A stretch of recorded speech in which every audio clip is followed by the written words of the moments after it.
everybody, today we are debating whether or not creationism makes testable predictions, and we're starting right now.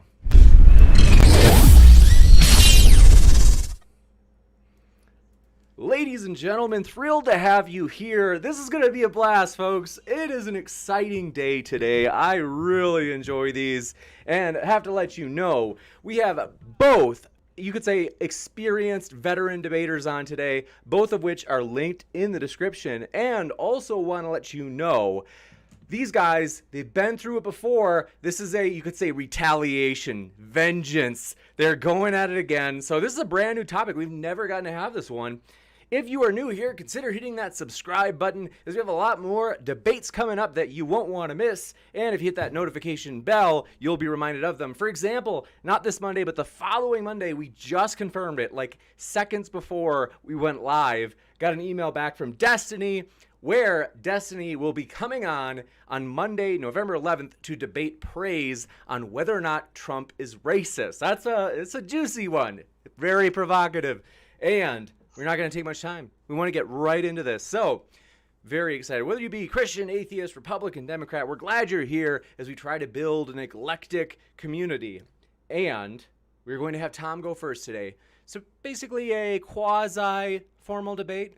It's basically a 5-minute opening from Tom, then a roughly 5-minute kind of response from Standing for Truth, then 40 minutes of open discussion, just how you like it, followed by 5-minute closings, and then Q&A. So if you have a question, feel free to shoot it into the live chat. I will pull those questions out of the live chat into a list. If you want to do a super chat, you can basically fire that into the live chat.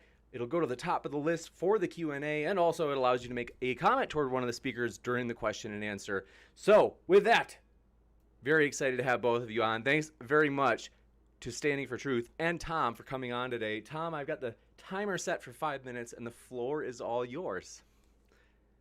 All right, so the topic we're debating today is whether or not creationism can make testable predictions. And the reason we're looking into this is we're trying to figure out, is creationism true? And the way we establish that is the same way we establish anything is true. We have to have some criteria to differentiate whether or not whatever is being proposed is imaginary or real. And so we need some way to differentiate between what's imaginary and what's real. And anything that can do that is evidence. So we need some criterion to do this. And the criterion science uses is predictions. Novel testable predictions, and that's what we use as evidence. And so can creationism make these novel testable predictions and demonstrate that it's not just an imaginary explanation that's been made up like phlogiston, and it's a real actual thing? So what does this mean when we say we need novel testable predictions? Well, there's infinitely many ways to explain anything. Any phenomenon, event, occurrence, observation has infinitely many reasonable ways to explain how it happened. For example, imagine we see a cup fall over. What could have caused this to happen? Well, maybe it was the wind, or someone bumped the table, or maybe it was caused by a mouse or a squirrel or a bird, or it could have been caused by a meteorite falling from the sky or invisible aliens. Maybe somebody used psychic powers to knock it over, or magic. Maybe it was a ghost or a fairy or a leprechaun or even a god. Maybe the whole world was created 5 minutes ago with the cup already lying on its side, and the memories of seeing it fall are just illusory. Or it could have been created 6 minutes ago or 7 minutes ago or 8 minutes ago. We can come up with infinitely many ways to explain how the cup fell over. But how do we determine which of these infinitely many ways is the best explanation?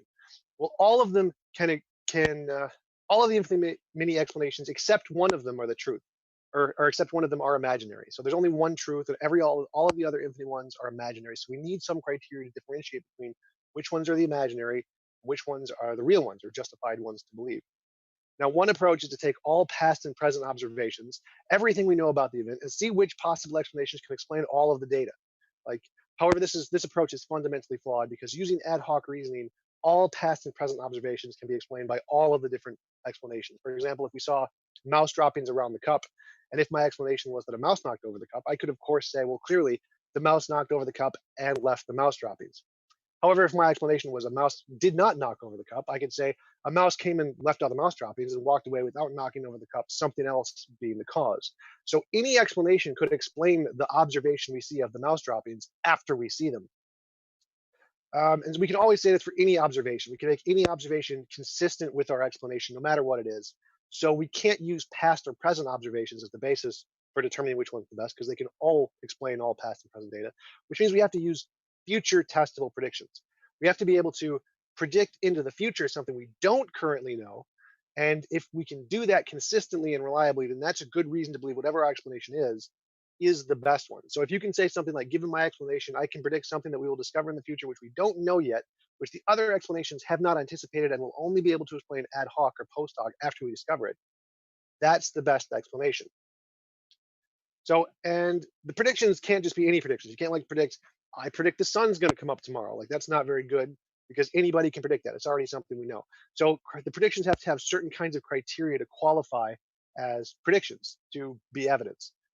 For example, uh, I can make the prediction there's going to be a man named Bob in that direction, and you can look in that direction. If you don't see Bob, I can say, well, you just haven't looked far enough. You got to go farther.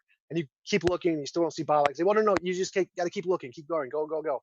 And I can say that ad infinitum. Just keep saying, well, if you haven't found him yet, keep going. And since that prediction can never be proven wrong, that isn't a good prediction. So it's the predictions you make have to be falsifiable. You have to be able to say, Bob is X distance away, and if he's not X distance away, then I'm wrong. If you can't say that, it's not a prediction. Also, the prediction I could make would be like if I said the sun will rise tomorrow. Like obviously, everyone can predict the sun's going to rise tomorrow. It's something we already know. So you can't just predict things we already know. You have to predict something we don't know yet, something novel.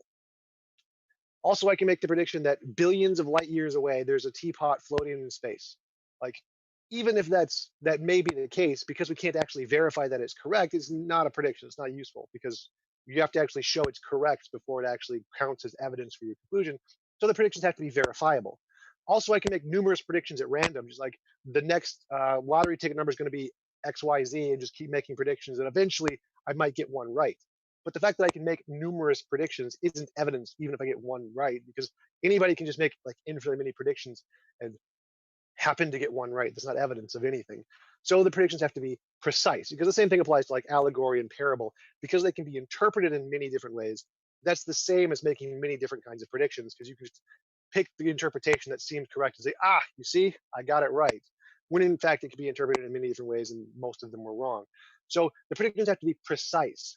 And finally, even if I'm able to make such predictions as I've described above, the explanation I may be accrediting may be different than the one that actually worked. So it has to be the same explanation I'm using has to be able to be used by others to also make other predictions that can be confirmed. It's called peer review, which doesn't just mean that they confirm the same prediction, can make the same result, but that they can use the same model to make other predictions.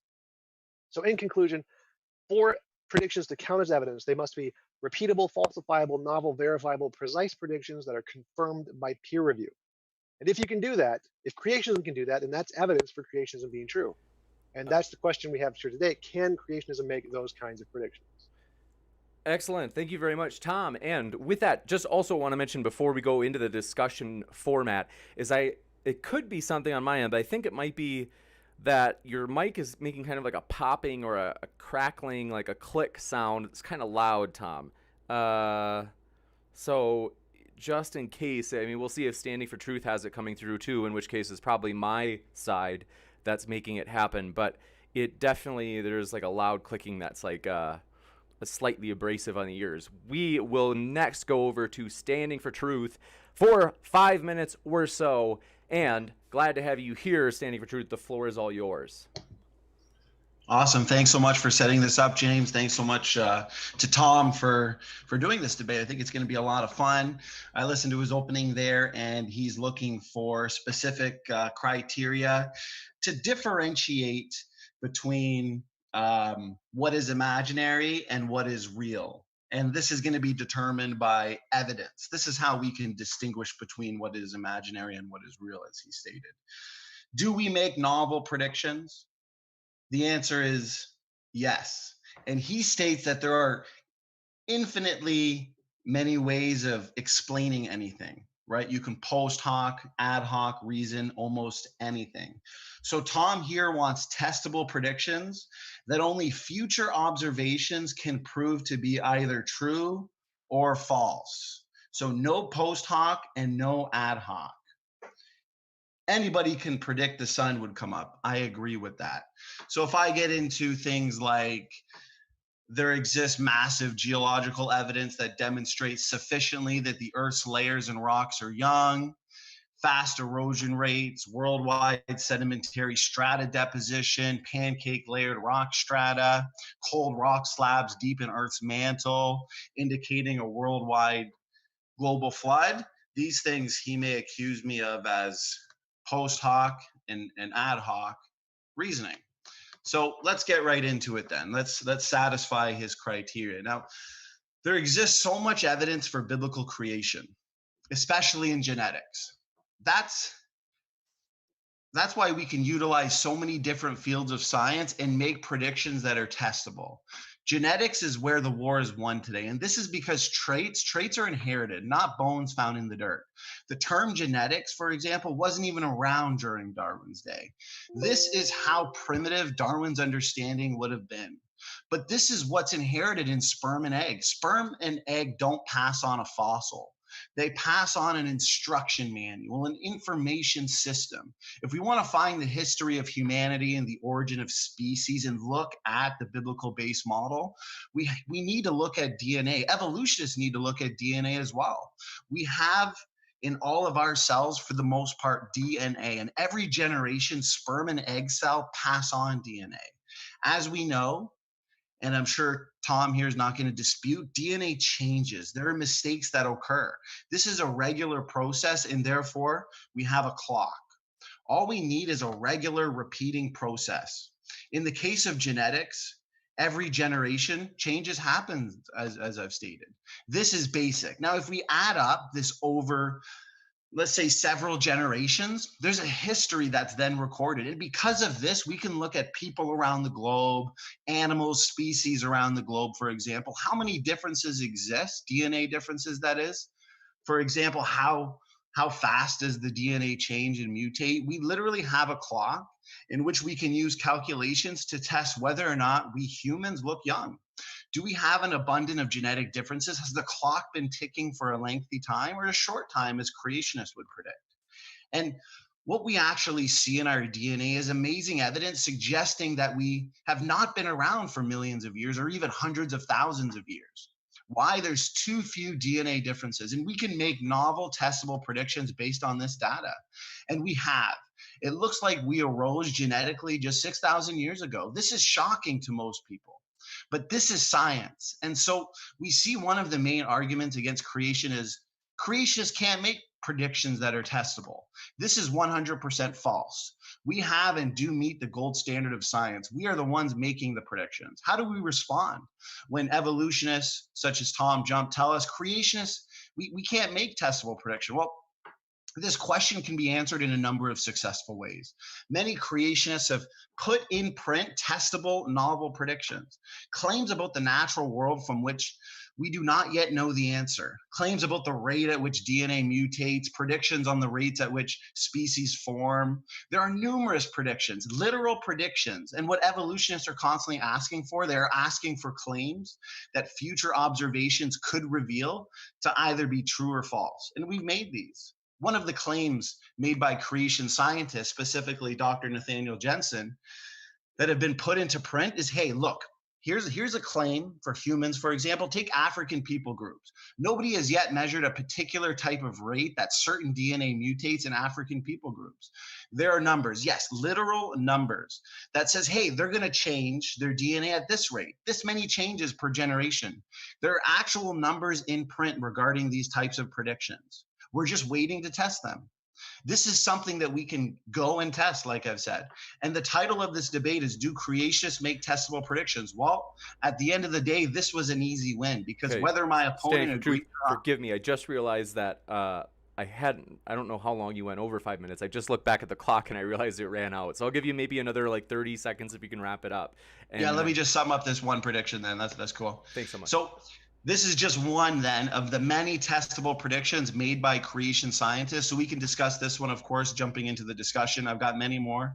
I mean, at the end of the day, we could probably just end it here and call it a day, but why ruin all the fun? So let's get into not only this prediction, we can get into other predictions. If he wants to talk about something other than genetics, whether it's astronomy or geology, we've made accurate predictions in almost every scientific field. So for now, that's all I'd have to say. You bet. We are ready for the open discussion, gentlemen. Thanks so much. All right, first you said my mic was making a weird noise. Is it still making the weird noise? Does Danny Nope. hear it? It's crystal clear now. No, All right, yeah, it sounds pretty good to me. I don't hear anything. all right. Was my intro made sense? It wasn't like you didn't like, cut out my audio or anything? No. No, I heard it all. I made some notes. It looks like you're looking for, I'm just one second. Just I'm checking because the James said something about my mic was making a noise. I just want to make sure that's not happening. As long as that's not happening, we're good. nope, all It's good. not anymore. All right. So yeah, yes, you can definitely make predictions like but that isn't the kind of prediction I'm looking for. Like I can predict that if I pray to this Pastafarian spaghetti monster, that a gold brick is going to appear in front of me. That is a testable prediction. But remember, one of my criterion is that you have to have peer review. Other people have to be able to use the same model to also make predictions. So the fact that creationists have come up with ways that they can seem to make predictions doesn't do anything, because no one else can use this model to make predictions, or the ones they do come out to be false consistently. So like, just like I can say, I'm going to pray to the spaghetti monster to get a gold brick, that's technically a prediction, but it's not the kind of prediction I'm looking for. It doesn't meet the criteria that I outlined in the introduction. So you would have to give some kind of methodology of how you got that, which can then be used to make other kinds of predictions by actual scientists that aren't creationists. Well, for example, some of the most divergent of African people groups, for example, the Khoisan peoples, their mutation rates have not yet been measured. So what I just explained in my opening there, in my brief opening, is that creation scientists have actually made really, really precise and specific predictions on how fast their DNA would change or mutate according to what we know about genetics. Therefore, that is like me pointing at some random guy on the street and saying, hey, do you play baseball? And he says yes. And I say, this is how far you're going to hit. That is how precise and specific this prediction is. And therefore, right. But that's, apologize to interrupt, but yes, I can make a precise prediction right now that is super precise, that if I pray to the spaghetti monster, a gold brick is going to appear in front of me in 5 seconds. That is an extremely precise prediction, but no one else can use it to make other predictions. It's totally ad hoc and arbitrary. Of course we can, because, for example, I'm sorry to interrupt, Dr. Nathaniel Jensen is using observed mutation rates on non-African people groups and coming up with accurate retrodictions of their mutation rate, which actually points to biblical creation. Now he's using that observed mutation rate to make predictions on African people groups that have not yet been measured in regards to their mutation rate. Therefore, evolutionists can do the same thing. We can literally get swabs of their DNA and test this and see if it's true. Therefore, if it's not true, that could falsify that specific model and that specific prediction. So that is my criticism here is that the scientists have to be able to use his model to make predictions. Oh, not just of course. him. It doesn't matter if he can do it. They have to also be able to do it.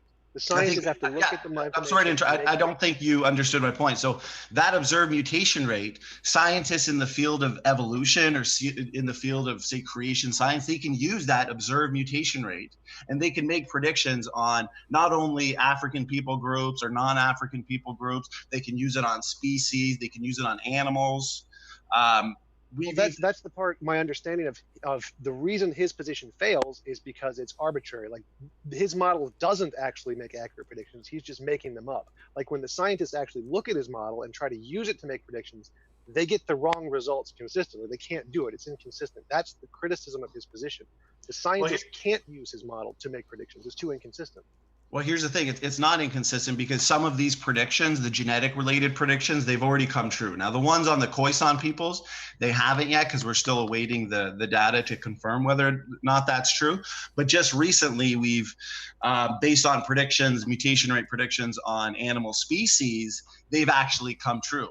Now, again, that's not the criticism I'm using here. So you can definitely make predictions that come true. I can predict that a gold brick is going to appear in front of me from the spaghetti monster. And even if I get that right, that still doesn't count as evidence until the same methodology can be used by other independent sources to show it worked. So my criticism is that even if he makes a prediction about the genetic decay rate of people in Africa and gets it right, until he presents a methodology of how he made that prediction, and that methodology can be repeated by others who are not him and who are not creationists, then it's not evidence because it's just his made up system. Well, like we're using if I like shook a magic 8 ball and got a result and it happened to be right, I could just shake it again, and if it doesn't get a result.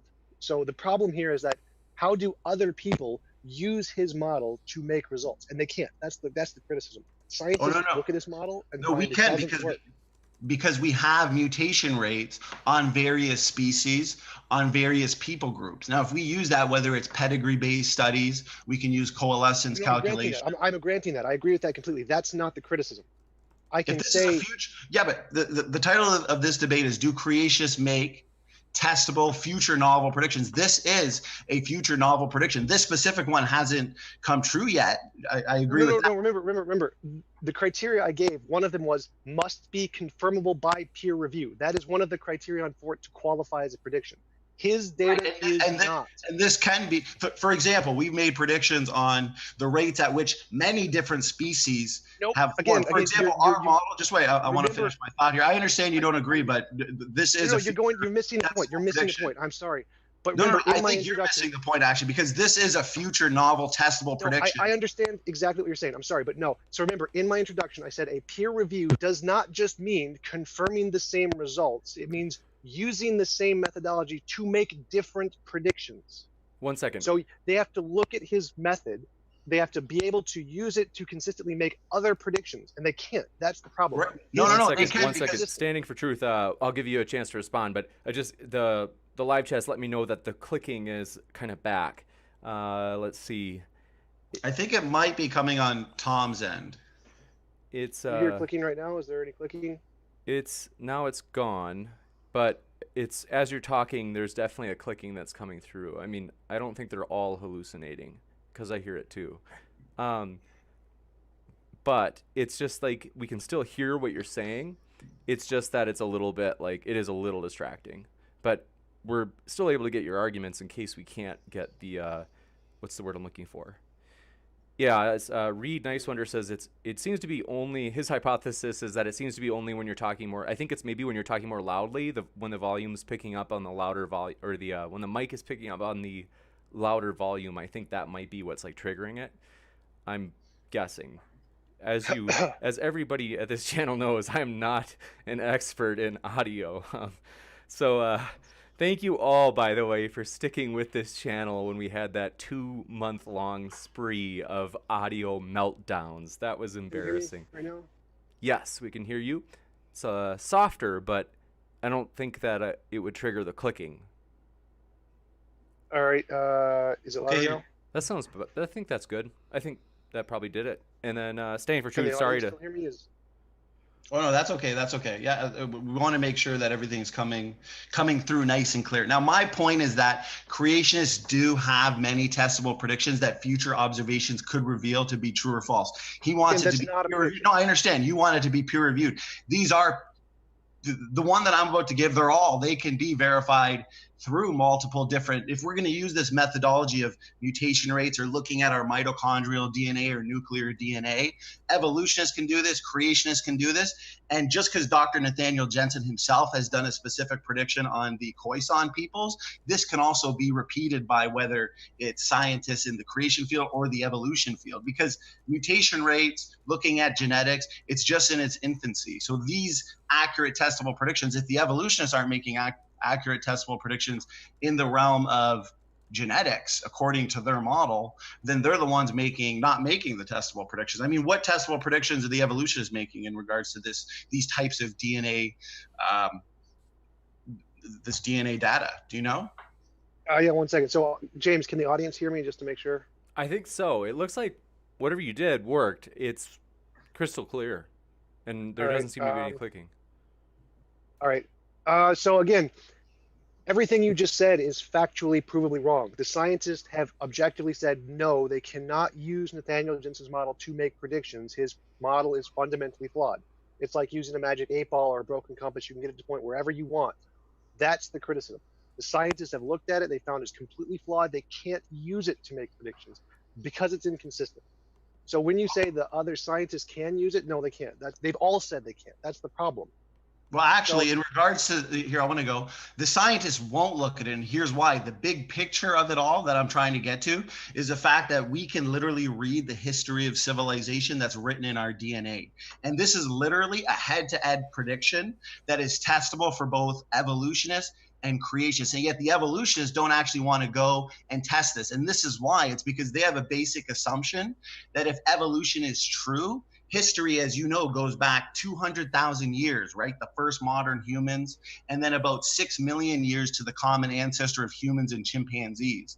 But if we actually think about the last 3,000 years, Tom, and the history of civilization, that's just the tail end of a long, long, long timeline, according to the evolutionists. So this is just a little time, a little blimp in the moment in time that you can hardly expect to see any type of genetic signal. But that's why we've made predictions that this genetic signal, if creation is true, should actually be detected. And we can actually look at events. Well, it's kind of technical. I don't want you to interrupt. You can give me what you think when I'm done it. But we can look at something recent in history, okay? For example, what is his name? What is his name? Nathaniel Jensen is what you said? Nathaniel Jensen, yes. So he's working on this right now. Dr. Robert Carter is working on this right now. But we can even look at something recent in history. For example, look at the sad history of the transatlantic slave trade. Okay, here we have millions of Africans forcibly moved against their wishes and moved to the New World. They are now forced to speak other languages than their own language. Essentially, they're speaking European languages, right? But yet genetically, we can clearly see they are African in origin, and obviously history confirms this, okay? So here's the question. How different are they from modern Africans? A piece of biological information that plays a very significant role in these predictions, Tom, and in this debate in general, which is what I'm kind of getting at, is the DNA clock, okay? Every generation, mistakes are added to our DNA sequence. The copying process, as you know, it's not perfect. It's imperfect, this process of genetic mistakes. Now, during the process of sperm and egg and the copying process, mistakes happen. I know you understand this, but if someone were to compare my DNA to my two kids, for example, we would see differences that are not found in either myself or my wife. Anyways, we can look back in time based on these genetic mistakes and based on genetic clocks. So we go back to history, and we know the transatlantic slave trade begins around 1500 AD. It's outlawed mid-1800s. From this point forward, the Africans that are brought over into the New World don't have much contact with Africa. They are separated for about 150 years, maybe a little more. This is numerous generations, Tom, for the African-American clock to tick in the New World, independent of Africa. And in 150 plus years, several generations for the African clock to tick within Africa. And so African-Americans and Africans have been getting much more different from one another for the last many years. We should be able to read and see that signal. And guess what? This is a prediction that can only be true under a creation model. And we are already seeing this genetic signal. These genetic markers are in our DNA. You can also see it with the Genghis Khan Empire, the Roman Empire. This shouldn't be true if evolution is true, going back millions and millions of years. It should all just be a jumbled mess. So evolutionists can go and test this, but they won't, because they don't expect that signal to be there. Yet the signal is there. How do you explain that, Tom? And why don't you go make some predictions on it? Okay, so I just Googled it. I just found about 24 scientists who've looked at this research, including PZ Myers, who have just proven you false. So yes, they have looked at it. They have tested it, and they've no, they haven't looked at this signal. No, they haven't. They haven't tested this. This is exactly what they're saying. They're saying they looked at every one of his data. They went through his lectures. They talked with him. They read his books, and they say his model is failed. So yes, they have looked at it. So when you said they aren't willing to look at it, that's completely false. Yes, they have. They've done it, just like I said they did, and they found it's inconsistent and doesn't make predictions. So the only ones who have actually looked at it is Dr. Stephen Frello. There's been a very extensive written debate. I just found one by PZ Myers. I just proved you false. You can find. So what did PZ Myers say that actually apparently debunks or refutes his predictions in his work? I don't have time to read through the many pages that I just found on Google. Right, because I have. He hasn't looked at this. For one, the information that I'm talking about is going through peer review right now. So there's no way he's in the peer review process. I'll tell you that much. Well, if it's going through peer review right now, then yes, he probably hasn't seen it, but he has looked at the books he's already published, as I said, and found no, it does not make predictions. So no, nothing Nathaniel has. This data will go through the peer review process, and it will come out as a confirmed testable prediction. Okay, it's already confirmed, but you want to see it on paper in technical form. That is the topic of this debate. Do creationists make testable predictions? The answer is yes. Do they make novel confirmed predictions? The answer is yes as well. I'm not. Your So again, criteria has been I've met. already just ended that completely. So I just said, no, Nathaniel Jensen's model cannot be used to make peer-reviewed things as confirmed by over a dozen scientists that I just Googled and found, including P.Z. Myers. So no, his is not qualified. And the one you said he is in peer review, that one might be. I don't know. It hasn't been published yet, so I can't judge it. But all the ones he's published so far have failed the test consistently every time by every PhD scientist who've looked at it. They're like, nope, this doesn't work. So his is not a testable prediction because it isn't confirmed by peer review as stated by the people doing the peer review. Okay, for one, whether you agree with it or not, a testable prediction that only future observations will tell us if it's either false or true has been made. So I've met that criteria. It has to be peer reviewed. If it doesn't peer review, It's through the peer review process as we speak. Now, then I mean that's I could just say there's a paper proving that I'm a god in the peer reviewed process. That's not evidence until it actually passes the peer review process. Well, so if it passes, yes, that's great evidence. Happy to accept that. But until then, it's just not. So you're just not happy with the fact that we don't have the technical peer-reviewed paper in front of us just yet telling us that, hey, we can see the genetic signal in our DNA. That's what you're not happy. If you see that technical paper that has passed through the peer review process that's showing, hey, we can detect the history of civilization, Genghis Khan's empire, Roman Empire, transatlantic slave trade in our DNA, which evolutionists say should not be expected, you will be happy with that confirmed prediction you're saying. Well, yeah, after it's peer reviewed and passes the peer review process, yes, that's exactly what I'm asking for. Strict peer review process, so it should be out soon. But I'll definitely be sure to send that to you. But I'll say, even in regards to species, months after speciation predictions have been made, we've actually seen in Darwin's finches, the finches on the Galapagos Island, people have been studying these finches for a number of years. We predict that species should be continuously forming. And guess what? New species have actually been confirmed just recently in finches. And these new species have been published. You can read the published article on it. And evolutionists are shocked by this because, well, as you know, it's supposed to take millions of years. When we run the numbers, the rate at which species are forming, for example, we take this new observation, extrapolate it to the whole globe. This translates, Tom, to an average of 3 to 4 species, new bird species. Sorry, but you're pontificating again. So no, evolution does not take millions of years. There's lots of examples of macroevolution where species completely change to completely new species over very small generations. We have lots of examples of that. Just go talk to Aaron Ra. I had an interview with him on where he just listed like a dozen of them. So, but scientists have already confirmed that. But they're not making specific predictions on the rate at which these species are forming. We've made specific predictions. We're saying on average 3 to 4 new species per year. And we've just seen that these calculations, we're running them. We can run them back. According to our model, we can run the numbers for young Earth creation and factor in the roughly 11,000 bird species on the planet, Tom, that we have today. There's about 4,500 years since the flood. And of course, we see the species of bird came from, let's say, a handful of bird kinds on the ark. 11,000 divided by 4,500. This is basic math. It gives us 2 or 3 species per year. This is exactly what creationists have predicted. It's your same exact problem until it gets through the peer review process. No, that one has been. That one has been. But because we're taking this data, Tom, and we're taking these recent observations that have been documented on the formation of new species, and we're making predictions on thousands of other species that have yet been measured. That's the whole. Now we're taking that data, and any scientist can go and take that data and now make predictions on other species on how they. That's the part I'm saying no. That's the wrong part. That's the part that is completely rejected by every single biologist anywhere in the world. They say no, creationism can't provide that. That's why it's not accepted. If it could do that, then it would be real science. Right, but they can't. I just proved to you that it can. Hold on one sec. Standing for truth. I just want to be sure that Tom was done with that point. I know sometimes it's hard to tell, but go ahead, Tom. You have more? No problem. So again, the reason creationism is rejected everywhere in the entire world by all serious biologists is because it can't do exactly what you're saying. If it could, it would be real science. Scientists don't care if creationism is true or not.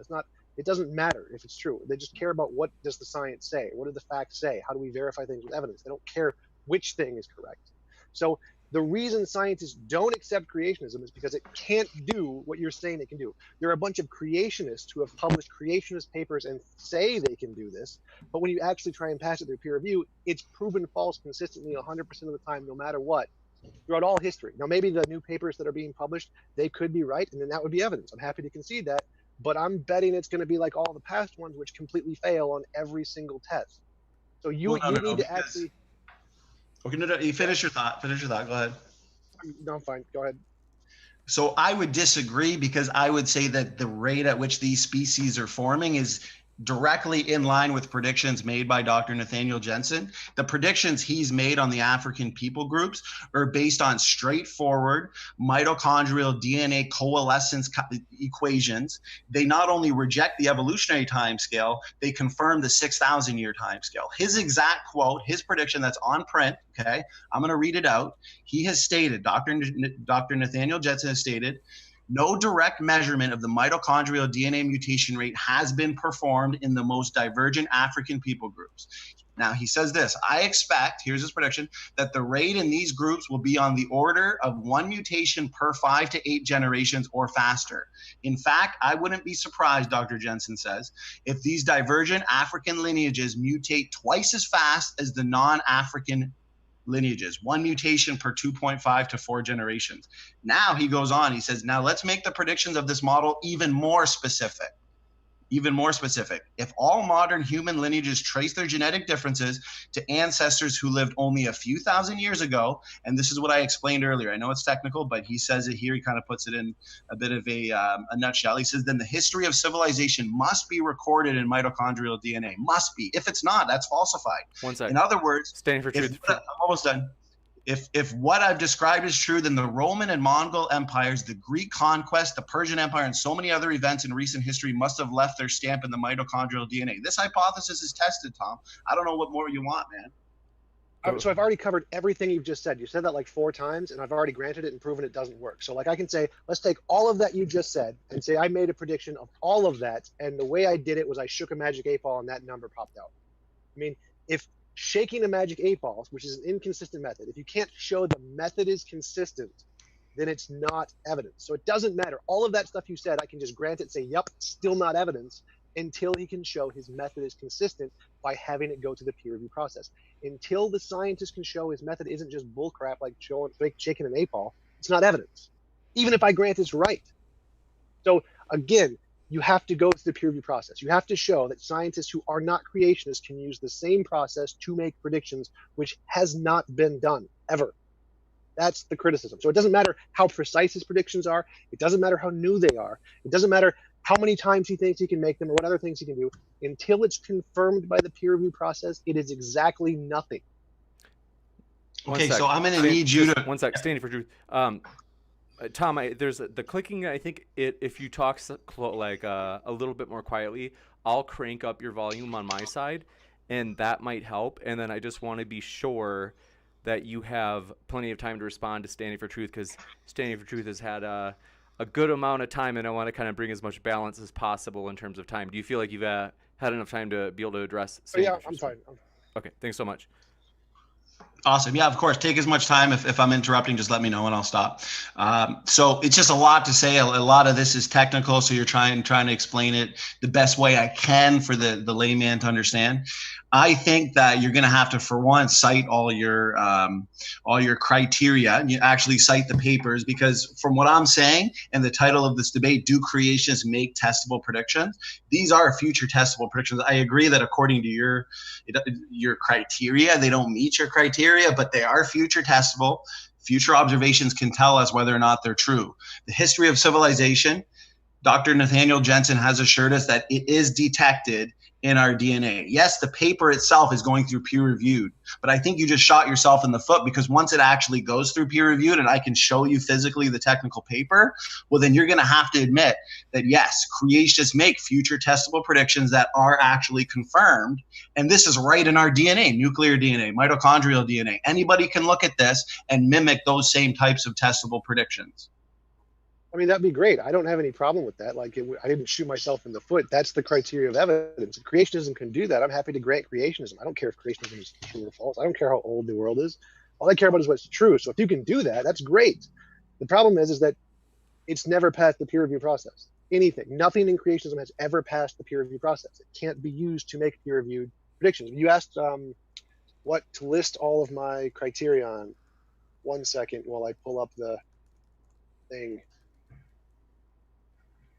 Oh, work.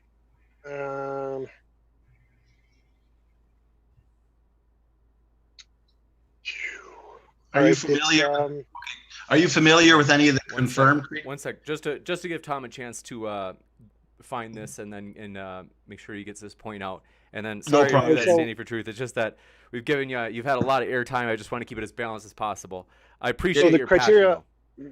So the criteria are repeatable, falsifiable, novel, verifiable, precise, confirmed by peer review. All of those. Okay, yeah, and it meets all those. No, again. So 0 creationist persons have ever passed the peer review process. It's done right there. Right. Now, I'm showing you current predictions being made in the realm of genetics. Are you familiar with the creationist predictions that have been made in the past in regards to geology, astronomy, that have been confirmed after the prediction was made? Are you familiar with those predictions? Nope. So, for example, a couple that I can go over is there have been predictions made. Dr. Russell Humphreys, for example, he made predictions based on the creation model. I apologize. I want to interrupt. Apologize. But again, I don't care if they've been confirmed. I don't care if they're just repeatable, just falsifiable, just novel, just verifiable, just precise. If it hasn't gone through the peer review process, it amounts to nothing. So what you need to do is give me a scientist, an atheist, non-creationist scientist who can use the creationist model to make predictions.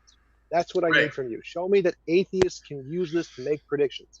Atheists can use, because guess what? We're living in the same world, and these predictions have been made on the strength. Yes, and they've been made on the strength of several planets' magnetic systems. Okay, this is not relevant. You need to show me an atheist who can use the creationist model to make predictions. This model can be used to make predictions on the strength of the planets. Just to give Standing for Truth a chance to kind of finish, and if he he's not even letting me go over these predictions. I know. Hold on 1 second. I've already granted every one of your predictions. Stuff's technical, Todd. You got to give me a minute to explain it. You're not getting it. I'm sorry, James. Stop. So again, I don't want to hear any more of your predictions. I can grant all of them. I want you to give me an atheist who can read the creationist paper, use the model. The atheist can make the predictions. I don't want to hear creationist predictions. I want to hear an atheist who can read the creationist paper, use the model to come to consistent predictions. That's what I need.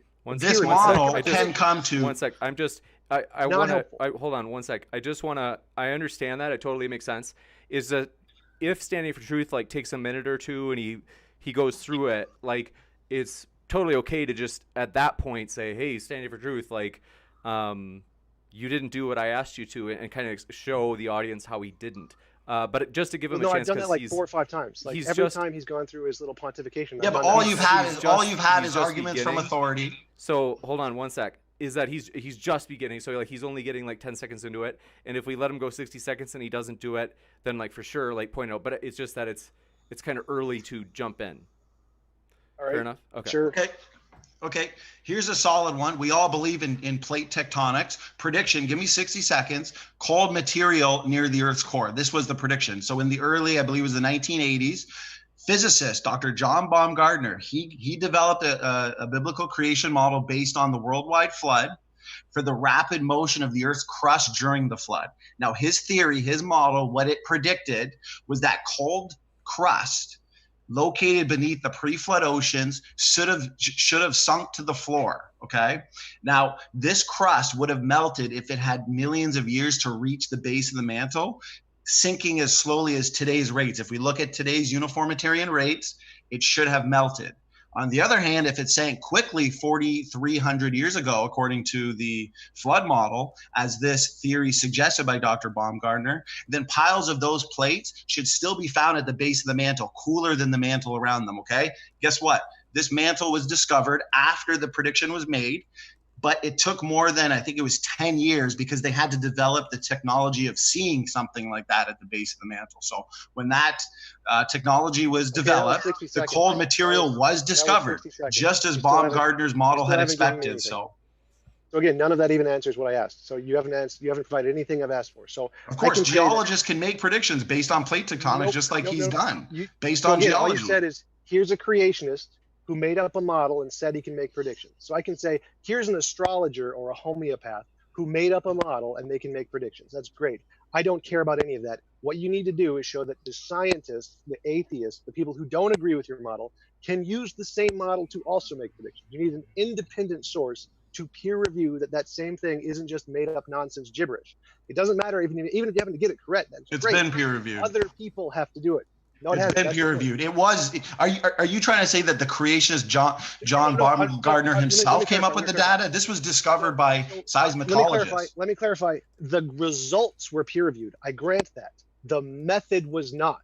That's what needs to be peer reviewed. The method needs to be peer reviewed, even if the results are correct. Are you saying the method of discovering these cold slabs needs to be peer reviewed? No. The method of making the prediction needs to be peer reviewed. So we can. The method of making the prediction was peer reviewed. No, it wasn't. Yes, it was. That's the point. Yes, it was.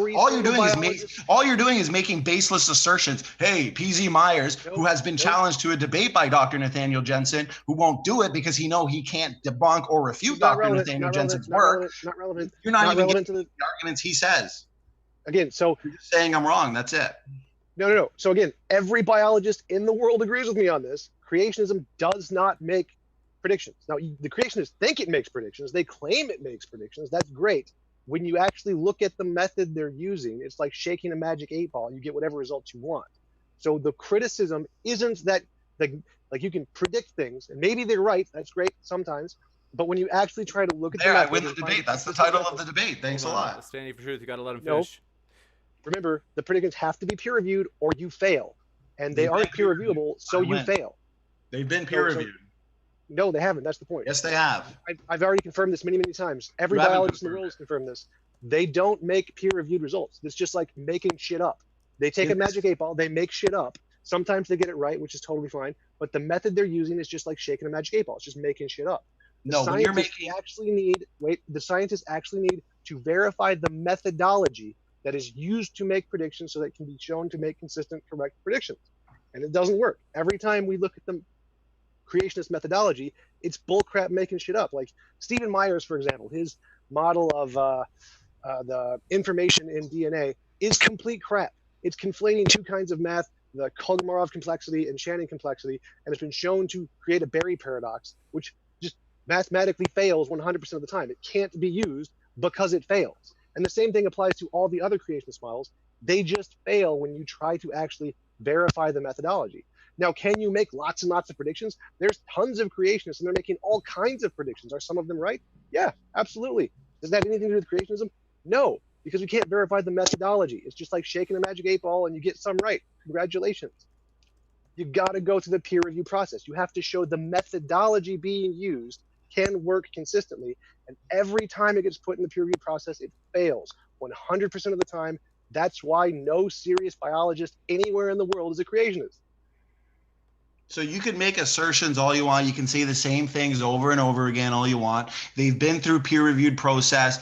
One paper by Dr. Nathaniel Jensen is currently going through peer-reviewed process on a testable prediction in regards to DNA. That's what's inherited. Evolutionists have failed prediction after failed prediction after failed prediction. Our predictions is like me pointing at somebody on the street and saying, you're going to hit a baseball this far. Evolutionist predictions is like looking at somebody and seeing them hit a ball 35 times and then guessing what they're going to hit next. It's not precise. It's not specific. Process. Nothing to guess. And that's why they have so many failed predictions. Give me the paper. You said this has been through the peer review process. Is it in a biological journal? Is it in a science journal? Is it a nature journal? Is it in any of the academically peer-reviewed journals that aren't creationist nonsense journals that have no validity at all? Where is the peer-reviewed journal? These predictions in regards to, say, the helium found in Earth's rocks, the presence of radio halos in metamorphosed sandstones, cold material that I talked about from Earth's crust near the Earth's core, those are in peer-reviewed journals that aren't creationist journals, but the creationists are the ones making the predictions. Give me the... Well, yeah, you can be a creationist and make predictions, but you can't use creationism to make predictions. So give me the journal. Sure, I'll give you the journal. I'll give you all the citations afterwards. And you know what? When that prediction comes true with when it goes through the peer review with Dr. Nathaniel Jensen, you'll be the first one I I give it to. That's Here's evident. another prediction. Here's another prediction that we can make that anybody can test. We predict based on the creation model that creatures, animals, they will self-adjust to changing environments by the same engineering principles as human design adaptability. Because if we're made in God's image, we can get an idea for the way God created us by the way we create, whether it's modes of transportation, just human designed adaptability mechanisms. And we've actually seen this. Are you familiar with epigenetic markers and the changes that we're seeing based on these epigenetic tags? Yep, and those have absolutely no corollary to human design at all. Those are purely random natural processes. There's absolutely nothing design related to them. No, actually it's not, because you can even look at something as simple as diet, which alters our teeth, swimming alters our spleen size, high altitude alters our chromosomes. These changes we're seeing based on our epigenome, they're not random. That's the point. They're non-random adaptive changes that are perfectly consistent with the prediction that I just gave you in regards to animal kinds adjusting to environments based on the same engineering principles as human design adaptability. Look at right there. That part you said based on human design similar to engineering, that doesn't happen. Human design engineering is based off of an intellectual design of where you think of something and then you put it into action. That doesn't exist in biology anywhere. There is no corollary to biology anywhere to that. There's no similarity to engineering and human design to anything in biology. There's no. Of course, we can see specific fish that enter cold climates, and all of a sudden they adapt to it right away, way quicker than evolution. That's not how human design engineering works. That's not markers. This is exactly that has nothing to do with human engineering. You keep saying that. Okay, so we go into an environment and there's a genetic change that is very specified. Okay, that has nothing to do with engineering. Engineering is we think about stuff, we design a change. Biology is changes happen in the genes. There's no thinking. Right, but we're predicting that we predicted that these changes are based on adaptive mechanisms. Human engineering, for example, look at cars these days. They're engineered with built-in adaptive safety mechanisms that turn on based on the environments around you. And this is exactly what we see in the adaptations observed in animals today. For example, Aaron Ra, he will cite 5 or 6 examples of beneficial mutations. We now know that those so-called beneficial mutations are not even mutations at all. They're based on epigenetics. And these epigenetic markers, they act to control and regulate the activity of our genes, right? So they're influencing our physical appearance in the same way our genes do. But there's no change, Tom, to the underlying genetic code. Perfectly consistent with our prediction. Okay, so you're affirming the consequent. You're saying that there are adaptive mechanisms in genes. Therefore, it's like human adaptive mechanisms. No, humans design things based off biology, not the other way around. So the fact that we have adaptive mechanisms in engineering does not mean it is a feature of human engineering. It means it's a feature of biology that we copy. So you're affirming the consequent. That is not saying they're the same or that they're both from some kind of designer. That's not evidence at all. And we do predict that in evolution. It's purely predicted by evolution all the time. So that's why evolutionists are always shocked when they discover that a lot of these so-called mutations are actually just based on epigenetic tags. They're not. Oh no, they are shocked. You can see how shocked they are. Look at these. Are you saying that they weren't shocked? Wait, I don't ask you a question. Are you saying that they weren't shocked when they realized and discovered that these endogenous retroviruses have very, very significant functions? No, they weren't shocked. That's just something creationist nonsense say. They're saying that biology is cool. Yes. Are these predicted by evolution? Yes. No. They've actually stated, oh my God, this can't be explained by evolution. That's not a thing. That is not a thing in biology. Well, of course they're going to have. No, these endogenous retroviruses, they've always stated, should be non-functional evolutionary leftovers. They're based on retroviral infections in history. Now we know that they have crucial functions that help. Let me finish my sentence, please, because then I lose my train of thought when you're interrupting the whole time. They help regulate genes and even determine cell types. Now, evolutionists, yes, they've had post hoc, ad hoc rescue devices. For example, they'll say, oh no, these endogenous retroviruses have been co-opted, but that's just uninformative gloss. It's post hoc, ad hoc. No, that's wrong. Again, that was already predicted. That was already just predicted. Just to be sure that Standing for Truth had a chance to finish that thought. You good?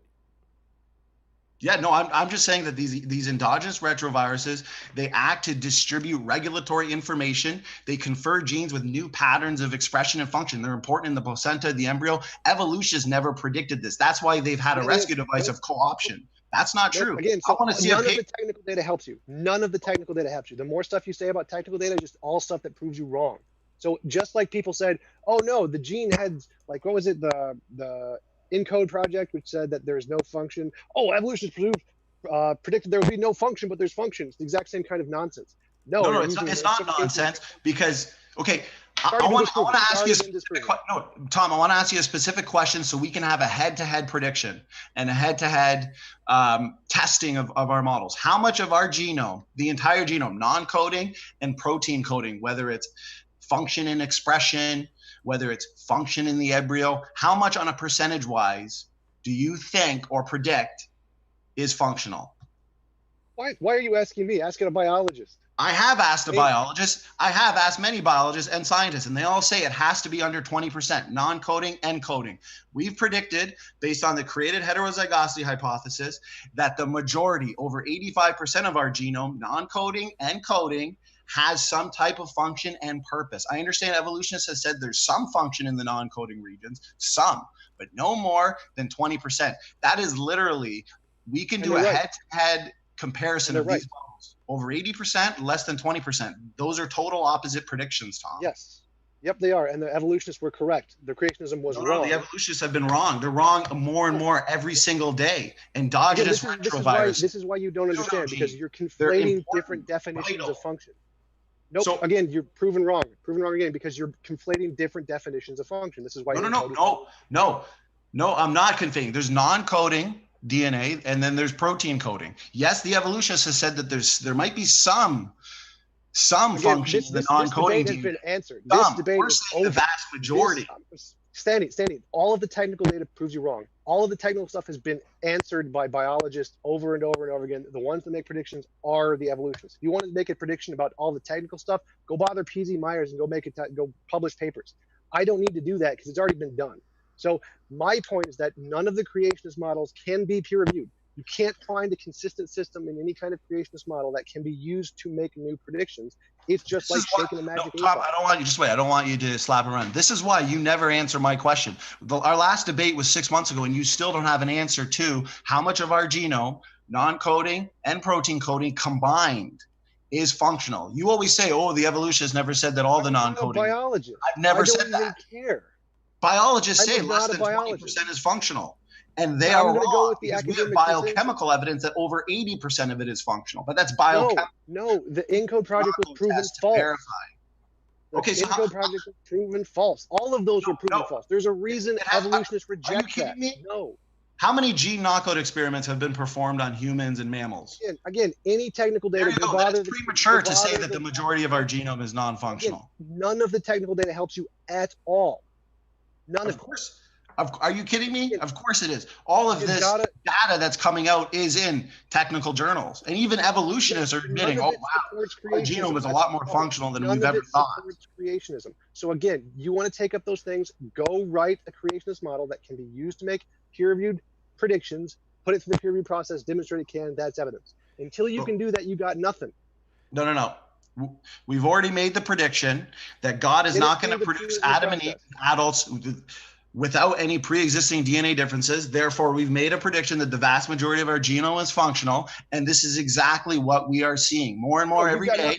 You've got nothing. Again, none of that has ever gotten to the. All you have, Tom, is assertions. You won't even answer my question on how much of the genome is functional, because you know if you give the wrong answer. Not a biologist. Again, I'm not a biologist, so stop asking me about technical biology questions. Go ask a biologist. What we will do is. You want to know a specific prediction, though, and I'm trying to give you a specific prediction. I don't want a prediction. I want peer-reviewed prediction. I want an atheist to read the creationist model and to make a prediction. No, you know what? At this point, I've given you retrodictions, postdictions, not evidence, testable predictions, future testable predictions that have been confirmed. You have an impossible criteria because you are holding to your basic worldview. No, this is not in any way. No, uniformitarianism. Yes, this is a We fact. do this all the time in science. Every single peer-reviewed paper can be done. Can this happen in science? You read the model, you look at the consequences. Oh, you there, Tom? Got a little bit of I know what I think. I think we maybe lost Tom. Let me check. We got him back. All right. Go ahead, Tom. So again, none of the creationist models have ever been able to do just what everything else in science can do. You say it's an impossible standard. It's not an impossible standard. It's the most easy standard to meet ever, because everything. Your standard's already been met, but then you keep just No, asserting that what I'm saying is wrong, which you just admitted that you don't understand it because you're not a biologist. We've made specific predictions, mutation rates, speciation rate, DNA function. Stop. You just said it met the standard. If it's met the standard, show me an atheist who can read the creationist paper and make a prediction. Show me the peer-reviewed paper where atheists have said, yes, this model can be used to make predictions. Okay, so an atheist with a biased worldview, you got P.Z. Myers, Herman Mays, who won't even discuss these predictions with Dr. Nathaniel Jensen. He's invited any of them to do so, but yet you want them to look it over, but they won't. They refuse to because of their basic assumptions. 1 sec. We're going to Tom, if you want to finish that thought, I'll let you finish that thought, Tom, and then we're going to go to the closing statements. As long as if you can do it, do me a favor and let it be a quick one, please. So it doesn't have to be an atheist. If you can do it, a Hindu can do it. If a Hindu can do it, if a Buddhist can do it, if a Jainist can do it, if anybody who isn't a creationist can look at the creationist model, say, yes, this can be used to make predictions, that counts. The reason I'm using an atheist is just as an example. It doesn't need to be an atheist. And yes, P.Z. Myers and all the guys have looked at the models and they've shown their faults. So again, just show me people who aren't creationists who can look at creationist models and make predictions. It's never happened. That's the problem. Gotcha. We will now move into the closing statements. So this will be 5 minutes from each speaker. My assumption is Tom started, so we'll have Tom go through the first closing statement. It'll be 5 minutes, followed by Standing for Truth statement, which will be 5 minutes, followed by the Q&A. So setting the timer. Thanks for your patience. Yeah, so my entire statement is just, can creationism, like anything in science, you can just give it to anybody in the world, they can all test it, they all get the same results. Doesn't matter. Pick a paper. You do it. Doesn't matter if you're a Jain. Doesn't matter if you're a Hindu. Doesn't matter if you're a Muslim. You pick the paper. You do the method. You get the same result. Creationism can't do this. The only people who can get results from creationist models are creationists. When you give it to anybody else in the world and they try to make sense of it, it's just gibberish, like shaking an 8-ball and saying, I get made up results. That's it. That's my problem with creationism. The reason it doesn't have evidence is because no one else can use it except the creationists. It's kind of like Jonathan Smith. Only the Mormons can read the golden plates. They're not very good. They're not evidence. You got to have something that other people, peer review, can use that aren't of your same ideology. That's the part that creationism fails 100% of the time, everywhere. Was that your 5-minute statement? Yep. Okay, you got it. So Standing for Truth, resetting the clock, and the floor is yours. Okay, so as I've said, numerous predictions that are both novel, predictions that have been confirmed, retrodictions. I can go on and on about retrodictions in regard to mitochondrial Eve, Y chromosome Adam, the low genetic diversity that we actually observe, which points us right back to Adam and Eve, which the evolutionists can't explain. Low genetic diversity, that doesn't make any sense according to their model, which is why that they've resorted to post hoc, ad hoc explanations, rescue devices of a population bottleneck. But then this population bottleneck would have been genetically compromised. So evolution, that type of ape to man evolution, only happens in the imagination of those that want to believe in it. I've given numerous predictions that have been confirmed. The rapid reversal of Earth's magnetic field, I didn't even get into based on the flood model. The cold material from Earth's crust near the Earth's core, that's been confirmed. The presence of radio halos, helium in Earth's rocks, the strength of several planets, magnetic systems. That was confirmed based on the Voyager 2 measurements. For example, the numbers that I was trying to talk about, Dr. Russell Humphrey's prediction that he made, the numbers that resulted not only matched the strength of the known magnetic fields at the time, but also successfully anticipated Voyager 2's measurement of the magnetic field of Uranus. I think this was in 1986, and Neptune. So these results, everything that I've talked about in the fields of genetics, in the fields of biology, astronomy, they confirm the biblical-based model.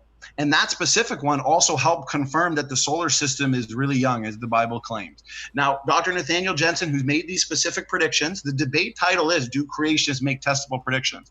Well, maybe TJump should have made the title a little bit more of a mouthful because of all his criteria, but I have met the standard of the debate. I have made numerous testable predictions that you can go look at yourself. And I've got so many more as well. When this peer-reviewed paper comes out regarding the history of civilization found in our DNA, then TJump is going to have to admit, yes, this was confirmed and totally meets his standard.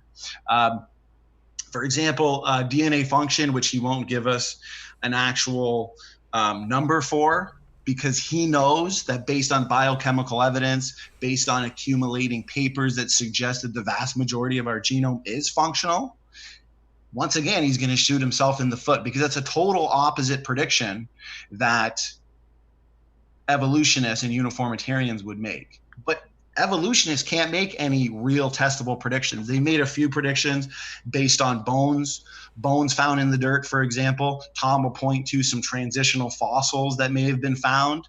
But at the end of the day, these types of predictions, they are literally like me looking at somebody hit a baseball 50 times and then predicting the average or the next hit that they're going to make. These are not precise and specific like our predictions. For example, these transitional fossils, I mean, I can easily arrange a bicycle and then a tricycle and a four-wheeler.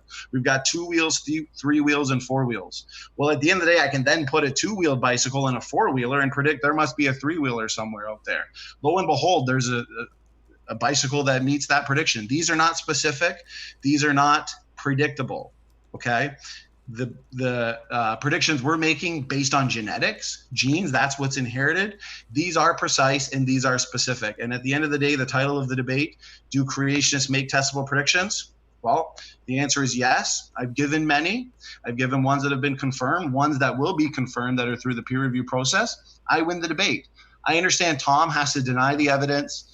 He has to ignore the evidence. He can't answer straightforward questions about DNA function. 1 minute left. Because then he's going to admit at the end of the day that he lost the debate. So we can do a head-to-head comparison of our models based on DNA function, but these evolutionists, like P.Z. Myers, for example, he's been invited by Dr. Nathaniel Jensen. Richard Dawkins has been invited. Dr. Stefan Fellow has taken it up in written form. Go read it. Herman Mesa has taken it up. There's been a written rebuttal to that as well. Go read it. Nobody has debunked what he said. Predictions are coming true. They continue to come true. So it was actually a fun back and forth, fun debate. Let's go on to the Q&A. Thanks for doing it, Tom. Thanks for setting it up, James. You bet. Thank you very much. And we will now read off the super chats. So thanks so much for your questions, everybody. And it was a wild one. So it was a spirited one, which we appreciate. And with that, Roy Lindsay, thanks for your super chat. They said, standing for truth's interpretation of the evidence is simply false. How do you like them apples standing for truth? I'll be crying myself to sleep over that super chat. Next, you'll have to prove that they're false. Oh, go ahead, James. Vibrant Brantley, thanks for your super chat. He says, it could have been my audio. He says, is he using a dolphin call as a microphone possibly? Haha, very funny. But it does remind me, I want to say thanks so much for everybody. When you remember when we had those audio problems? I just look back and I'm like, I'm thankful for you guys. Thanks for sticking with us. Roy Lindsay, thanks for your super chat. They said, standing for truth, why does the PhD biochemist Cy Gart in the chat say genetics is testable or has testable predictions which prove evolution? Are you able to comprehend facts?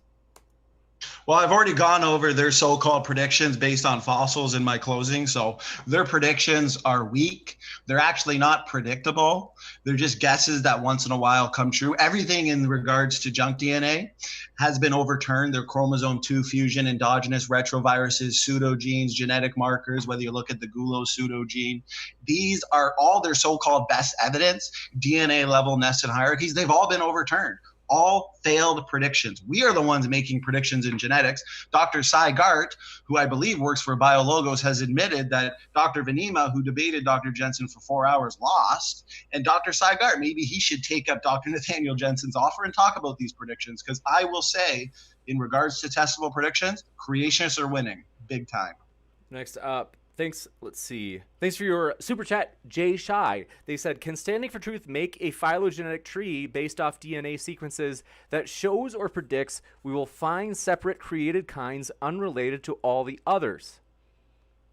Very, very good question. So nested hierarchies, DNA level hierarchies, whether it's in nuclear DNA, whether it's in mitochondrial DNA, creation predicts the exact same thing. Therefore, we need to go to a testable prediction that can differentiate between the two models.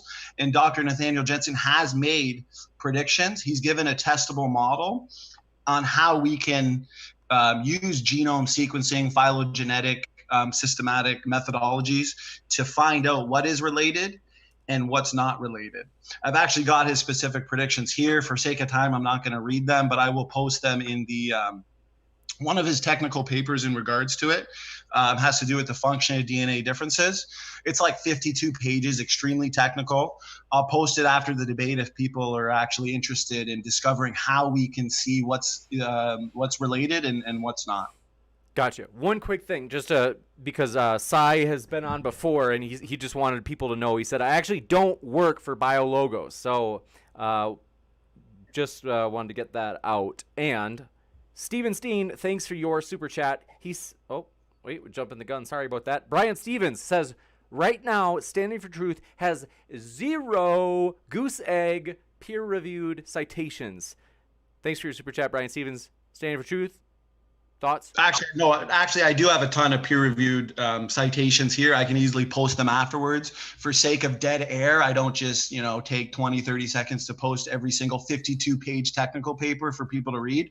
This one from Dr. Nathaniel Jensen that deals with mitochondrial DNA function, nuclear DNA function, that can help us distinguish between what's related and what's not. I'll post that. Brian Stevens can go read it. I'm sure he's not going to understand much of it, but if he does, set up a debate with Dr. Jensen and talk about these predictions, because nobody else is. PZ Myers isn't. Gotcha. Next up, thanks for your patience as we get to the next one. Crackerjack12 says, Standing for Truth already won this debate. Call it off, James. Oh, they're coming at you, Tom. Tom, you want to make a response?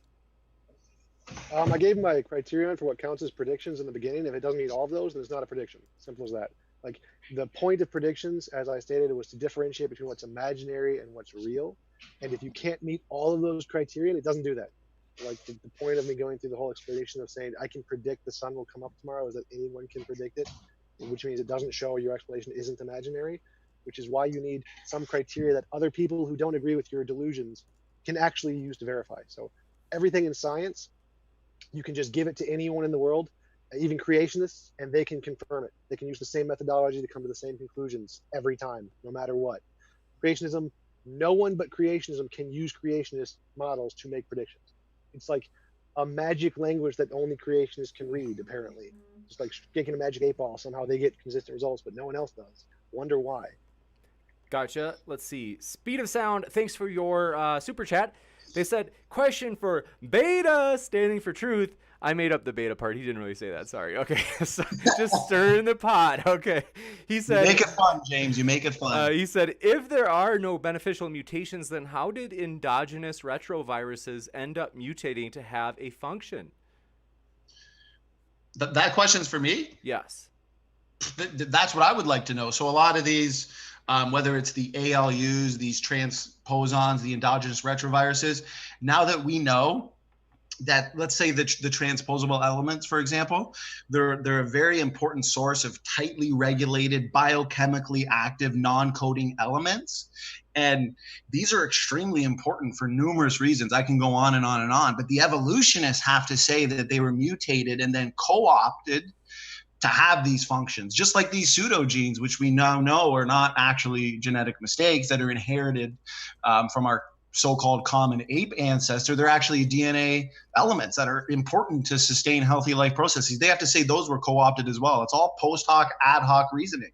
So these DNA elements, like endogenous retroviruses, they're evidence for design. God obviously put them there for various reasons, and because of the fall in genetic entropy, there has been disease, say, associated with some of these, but yeah, no evidence for evolution. Gotcha. Thanks so much. Next up, Movie Theory. Coming at you, Tom. They're talking some smack. They said James put Tom out of his misery. Has getting crushed. I think so. I think they meant he's getting crushed. Tom, thoughts? Can you hear me right now? Yes. Okay. What did he say? So James put Tom out of his. Did he make an argument at any point? He was just saying. No argument. I think they're trying to troll you, Tom. Yeah, so essentially standing provided absolutely nothing that can be confirmed by other people. It's like if you say you have a made up language that is somehow coherent, but no one can actually read it except you, it's probably not coherent. That's creationism. Gotcha. Thank you very much. Steven Steen, thanks for your super chat. He said, James is my rescue device. I don't know what that means, but thanks, Steven. It's off-putting every time. Sigifredo Sarabia, thanks for your super chat. He said, TJump, you use, quote, induction, claiming evidence today to prove human evolution. If we can't observe this evidence, does it mean we are evolving right now? If not, how do we make the connection? If so, what will we become? Yes, I'm using induction. Yes, we can observe it right now. Yes, we are evolving right now. We can confirm that with testable predictions that can be confirmed by anyone, because anyone can use the model to make predictions that will get positive results anywhere in the world consistently, unlike creationism. Does that answer your question? I hope. So Sigifredo always likes to keep us on our toes. I think that might have. James, can I give just literally a 15-second response? I promise. Short and snippy. Short and snippy. I want to just say, because he mentioned human evolution and Tom says that we're still evolving. We've always predicted that humans and apes are not related, and they've recently discovered fossil footprints that are identical to human footprints. They've been found, and guess what? They're dated to be 5.7 million years old, and that means that they were found in older layers than Lucy, our so-called ancestor long ago and far away. So at the end of the day, evolutionists are scrambling to find an explanation for this one. Looks like human evolution's false. I think I remember those human footprints with those dinosaurs. Yep. No, sure. not those. No. That's I know it's a joke. It's the same flow. I get you, Tom. Gotcha. Tricky. Yeah. Cy Truth or Cy Gart. Sorry about that. That's a weird Freudian slip, maybe Cy Truth. I think I was a combination of standing for truth and Cy. It's for standing for truth. He says, do you follow the ICR model of environmental change? And in parentheses, he puts, as you mentioned, with epigenetics. And he said, or the AIG model that doesn't agree with this. Right. So I would say that the model that I was putting forth regarding to adaptive change, we can see that a lot of change is non-random. For example, the epigenetic related changes that we see. But I do agree that natural selection and mutations can also lead to change. Some of it may be random. I think he might be talking about, I think there is a specific scientist that says all changes are non-random, but predictions have been made on that. We'll see if they come true, but we are finding out that a lot of these changes are really non-random. It's like they were pre-programmed to adapt based on the surrounding environment. So I would say my position is a combination of both. Not strictly non-random changes. I think there are some random changes as well. Gotcha. Thanks so much. And Jay Shy, thanks for your super chat. They said, standing for truth, if majority of the genomes are functional, then how do you explain the huge genome in amoebas compared to ours? We are clearly more complex.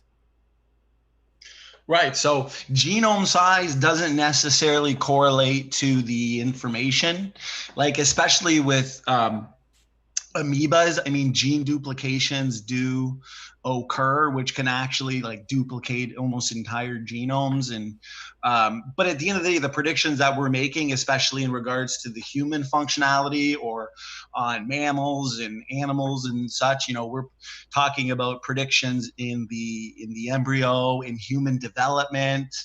But amoebas, onions, these types of I guess plants, animal species, they don't have brains. They don't have a lot of the organ systems that humans and other mammals will have. So their genome systems, I would imagine, would be based on totally different DNA function related predictions. But good question. There are some anomalies there for sure. Gotcha. Thanks so much. Next up, Henrik Simonson. Thanks for your super chat. They said, when will creationism benefit biology or science in any useful way? Standing for truth, what have you got to say? creation science based on the design model. I mean, we talked about epigenetics earlier and how these epigenetic markers are now known to act and control. What they do is they regulate the activity of our genes, right? It's our epigenome. And what our epigenome is doing, it's influencing our physical appearance in much the same way as our genes do. But what's nice is that there's no change to the underlying genetic code. So the more we study our genetic information system with a design model related mindset, we can see just how functional our genetic information systems are. And that directly comes from the thought process of intelligent design and biblical creationists, because evolutionists do believe that the majority of the genome is junk, over 20%, 80% of it is junk according to them. So they're not expecting that type of genome-wide functionality, but we are, and that advances science, James. Gotcha. Next up, thanks for your super chat from Sigifredo Sarabia again. He strikes again, this time it's standing for truth. He's taking a swing at you. He says, why do we have stacked earth layers and regions like sand dunes or lakes in comparison to everywhere else from a single flood? Why is it now a mush?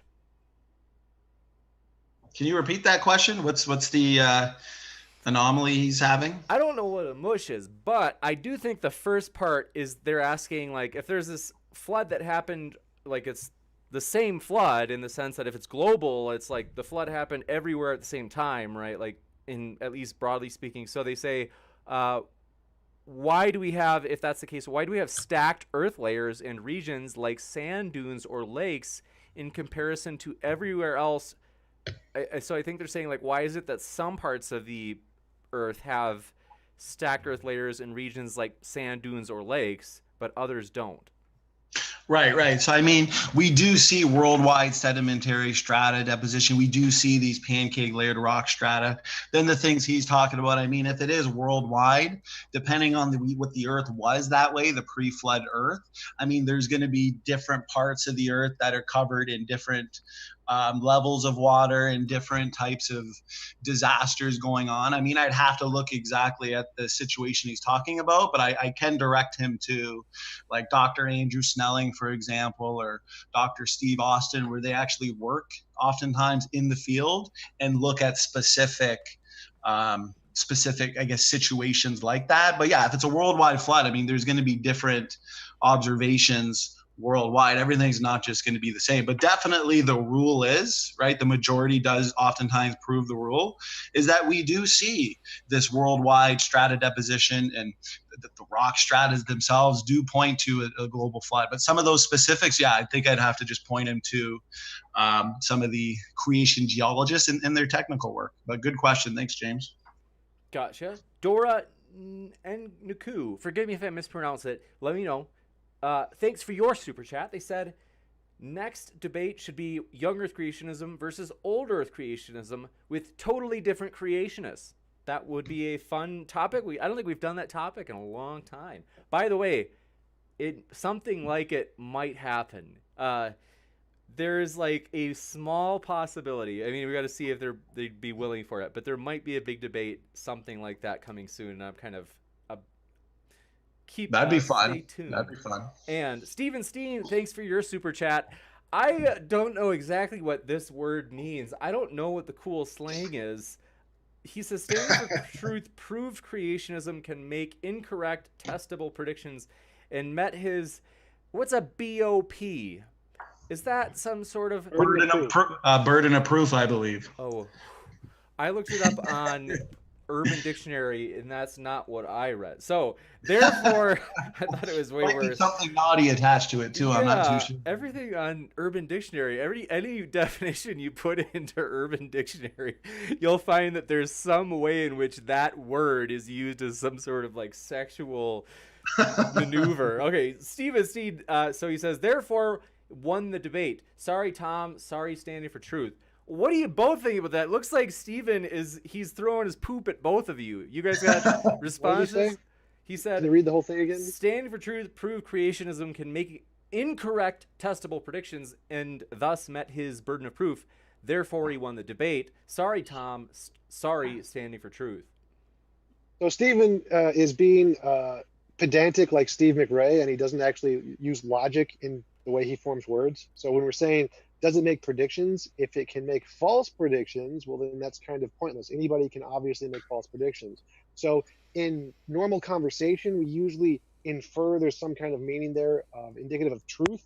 So unlike Steve, who has his head up his ass, you have to actually infer reason and logic and common sense into the meaning of those words. Okay, you bet. I would say, yeah, it seems like most people, at least viewing, probably atheists as well, can see that the burden of proof has been met. The title of the debate is, do creationists make testable predictions? I think Tom realized that, oh no, yes, we do, and a variety of things, future testable predictions. So everything Tom says is 100% false. I have met the burden of proof here. Creation scientists do meet the gold standard of science. We're actually the ones making the specific predictions, but for debate's sake, obviously Tom needs to, put forth the arguments and be aggressive at times to make it fun. But definitely met the proof for sure. Gotcha. So no, Standing never met the burden of proof there. Again, you have to make them. The other people have to be able to verify them. As I proved, if you're the only one who can read the magic scrolls to make the predictions and no one else can, that isn't evidence.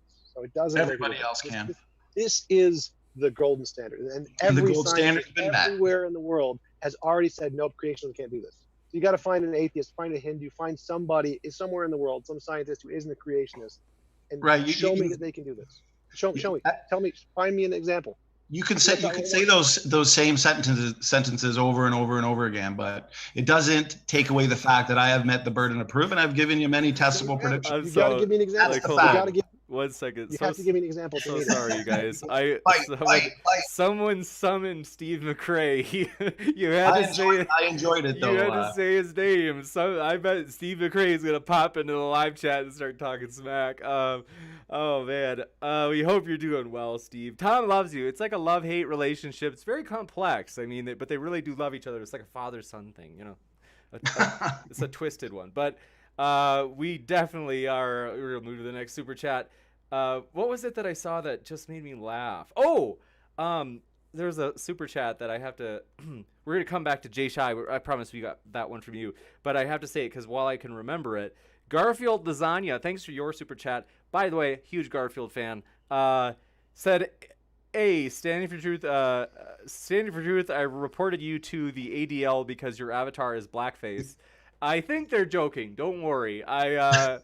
Because your avatar is technically I guess blackface. But the point is, what does that mean exactly? Well, because blackface is usually when a white person paints their face black, and your superhero person clearly has a literal black face. So it made me think of something though. That namely, I don't think I doubt they really reported you, but it made me think of we just got reported.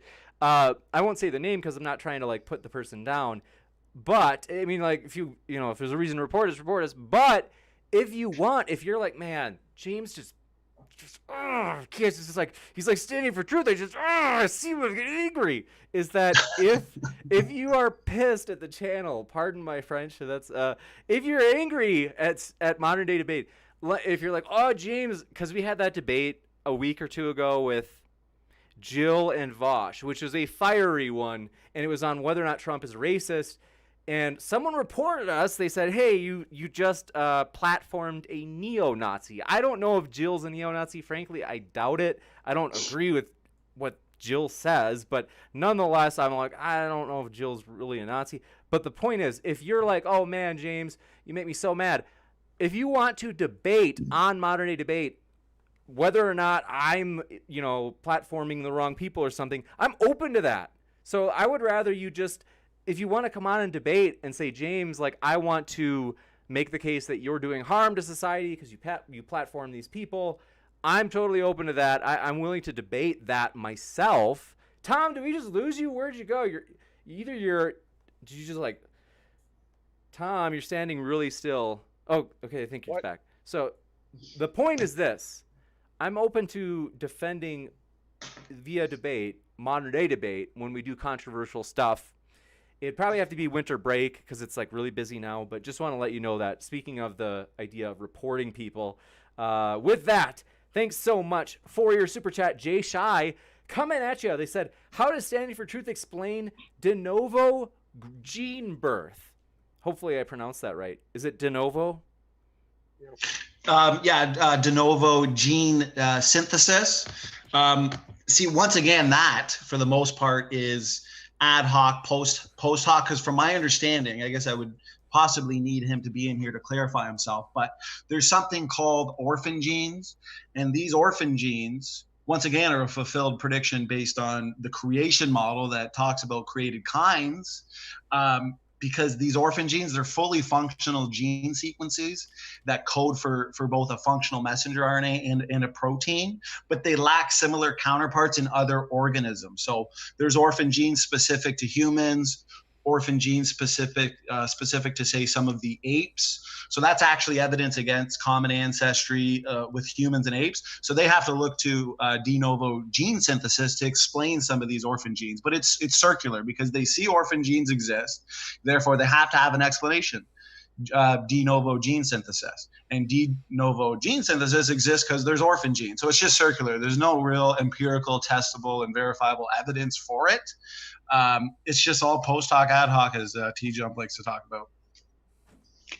Thank you very much. We next up, Patreon priority question. Basically, if you hadn't heard, we do have a Patreon, and if you basically there's like different tiers. One of them, you get to ask, if you ask a question, it goes to the very top of the list. And Patreon, or I should say, like of standard questions. Brian Stevens, thanks for your question. He said, for Standing for Truth, your views on genome sequencing and bioinformatics work of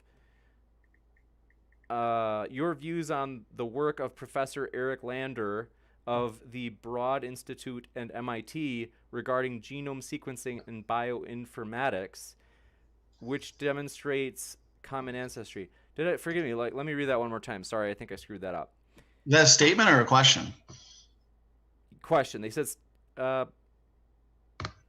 it's a statement. It's kind of half, so half and half. They say Standing for Truth's views on genome sequencing and bioinformatics work of Professor Eric Lander of the Broad Institute and MIT, which demonstrates common ancestry. Okay, so I think he's saying like your views are like borrowing from a person whose model demonstrates common ancestry. I think they're saying that.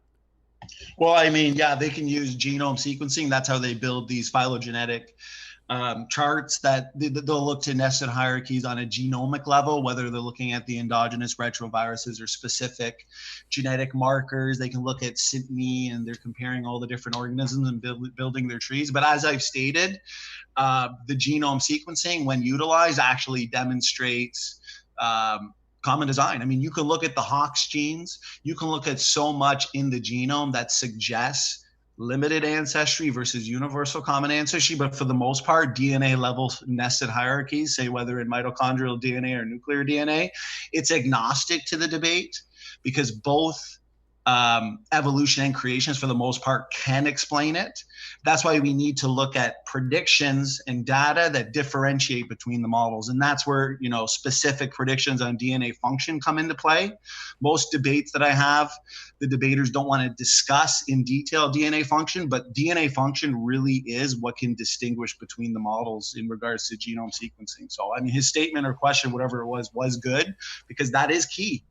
It's 100% how we decide. So thanks, James. Gotcha. Next, thanks for your question. I wanted to push this to the top because I was wondering, do people have interest in this? Josiah Johnson asked, is there an MDD Modern Day Debate Discord or any community outside of live chats? So we are on Facebook, on Twitter. Not a ton of conversation goes on there, to be honest. Most of it goes on in the live chat and the comments.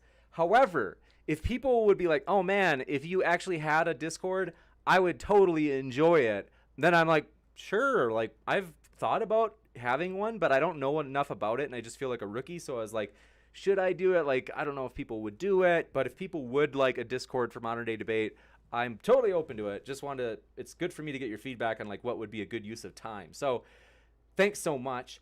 Next up, I'm going to try to get through just a couple quick questions. Sorry guys, if you guys are okay with it. We've got several more, but God of Spaghetti, thanks for your question. They said, for Standing for Truth, could you list a few of your sources?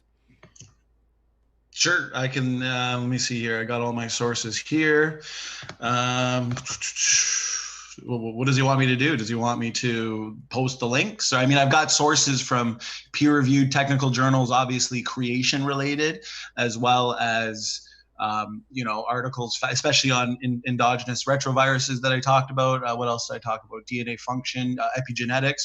These are all papers that are not, from creation peer-reviewed journals, whether it's from Nature. So, I mean, I can post the links if that's what he wants. Maybe I'll just post the links after the debate in the comment section. There's a ton of them. Gotcha. Next up, I'm going to try to just read through maybe like one or two more. Sorry, guys, that we're not getting through all the questions. I'm trying to just going through the top ones here. Emotionally sent an emoticon. Thanks for your question. They said let's see. I'm going to try to actually look for some that might be for Tom too. They just, I want to push this up. Crackerjack 12 says, Tom, do you realize the topic of the debate is not, quote, can atheists use creationist models to predict? It's, can anyone use creationism to make predictions?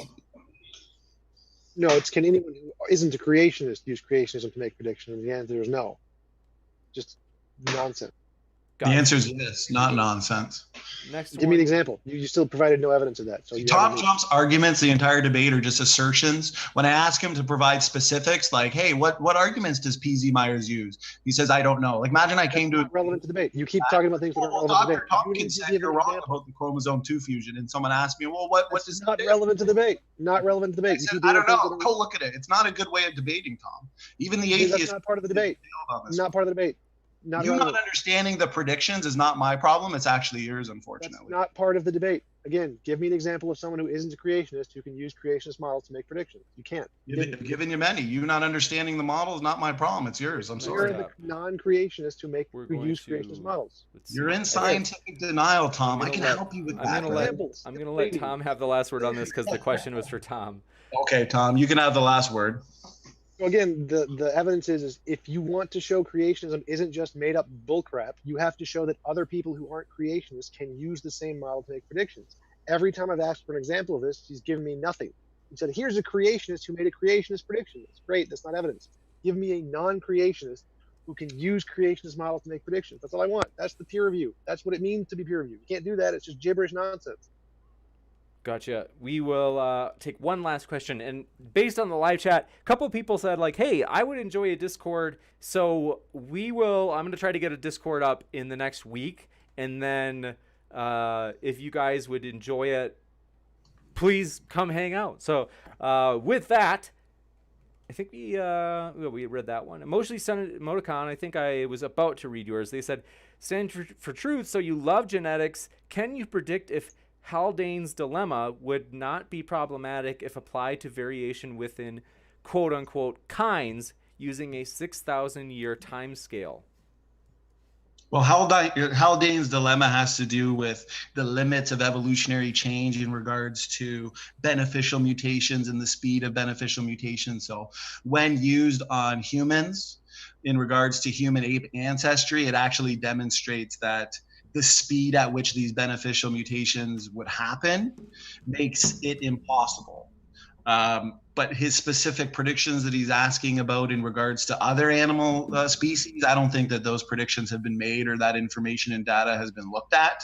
But I'll look into it. But what's important is that it has been looked at in humans and in apes in regards to their ancestry, and it demonstrates that it's impossible. And the evolutionists can still choose to believe in it, but it's not empirical science. It's imagination. It requires imagination to believe what is contradictory to empirical science. Gotcha. We want to say thanks so much, everybody, for being here. It's been a blast. I love reading through the live chats, trying to keep up with it. It's been a lively one today, and want to say especially thanks to our speakers, who I really appreciate you guys being here. It's always a pleasure to have you guys on. You guys are fervent, passionate fellows.